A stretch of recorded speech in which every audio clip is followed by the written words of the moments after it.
One of the first rules that we learn in blues and rock harmony is that it's okay to use either the major or minor pentatonic over a standard blues.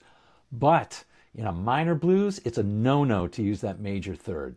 So we stick with our trusty minor pentatonic, but that can lead to noodling and playing without intent. Well, today I'll show you a way that you can play with intent, and it involves breaking that age-old rule.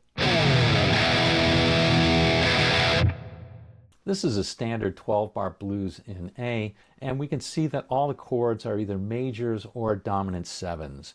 Here the 1 chord is an A or an A7, the 4 chord is a D7, and the 5 chord is an E7. Now over that standard blues in A, we could play an A minor pentatonic. We could play a major pentatonic. Or we could play a blend of the two.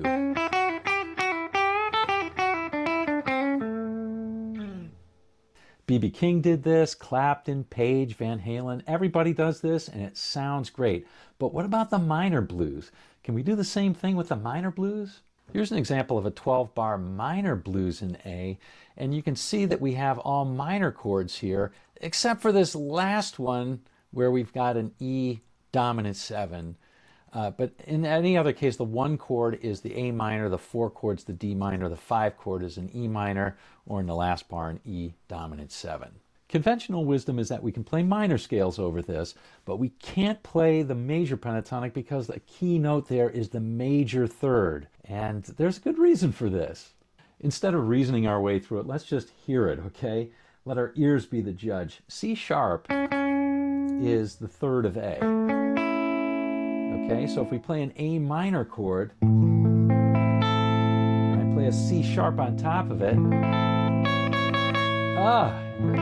it's just clashy, isn't it? No wonder that's conventional wisdom.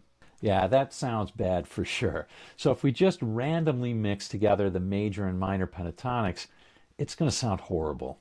But if we put it in a very specific place, it'll sound great. And that's playing with intent, the opposite of noodling. So what we're going to do is take the standard minor blues, but in bar 4 we're going to put in an A7.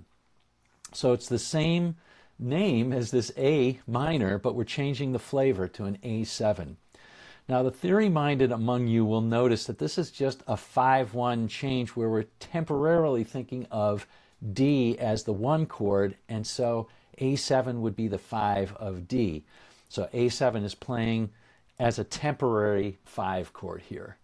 Now to those of us less theory-minded, just remember in the 4th bar, change the flavor of the chord from a minor to a 7 before we go to the 4 chord, which here is a D minor. The intent here is to add some tension, but it adds good tension.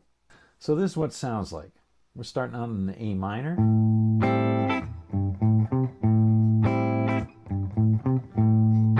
Here it comes.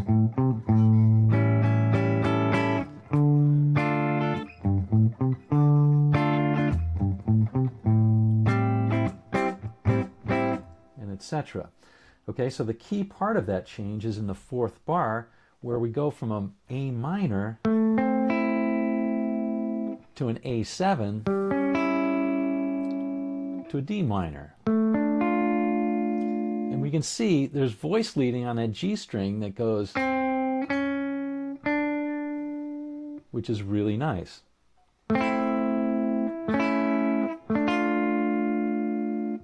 So it adds some nice tension in there. But if you really want to get a little bit crazy, check this out. Now remember, the name of the game here is to add tension. And what would add a little bit more tension than an A7? Well, how about an A augmented chord there?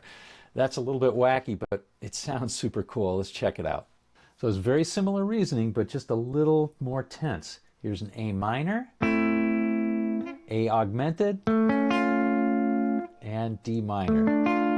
Great voice leading on that. Same as this, but now we also have, so it goes really cool. But the thing that's really super cool is you can use it to break the tyranny of just playing the minor pentatonic over everything.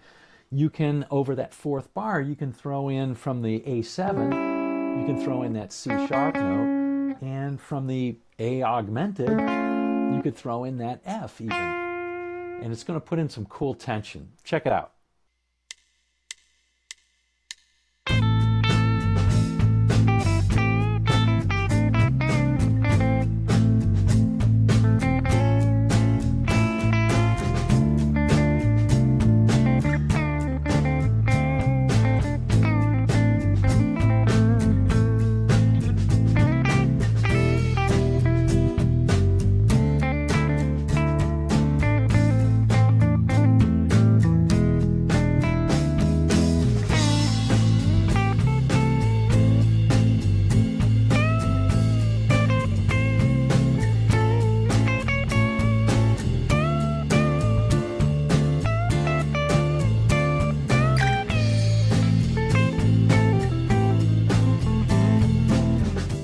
That's just one idea to liven up your blues. If you want another simple idea that can make a big difference in your sound, click here. It's about 6 minutes and it can really transform your play big time. So click here, watch this video, and I'll see you on down the road.